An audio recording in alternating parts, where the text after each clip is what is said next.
Le Zoom de la rédac, Julien, est consacré aujourd'hui à l'incendie de l'usine Lubrizol, il y a tout juste 4 ans à Rouen. Oui, Frédéric, un départ de feu dans la nuit du 25 au 26 septembre 2019 et plus de 9000 tonnes de produits chimiques partis en fumée.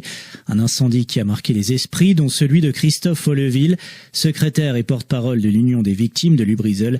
Il estime que la sécurité industrielle doit être une priorité sur le territoire. Notre association également essaie de faire en sorte de faire évoluer aussi les choses pour que demain on ne se retrouve pas à nouveau confronté à ce type de situation, car le but maintenant c'est de l'éviter. Avant tout, Lubrizol, on ne va pas rejouer la partie, elle est jouée et elle mérite effectivement à nos yeux une sanction, mais le but c'est surtout de ne pas avoir une nouvelle catastrophe sur la métropole de Rouen dans les semaines, mois ou années à venir. Près de 80 sites Seveso sont répertoriés en Seine-Maritime et dans l'Eure, et en cas d'accident sur l'un d'entre eux, Christophe Olleville estime que les sanctions financières encourues sont dérisoires.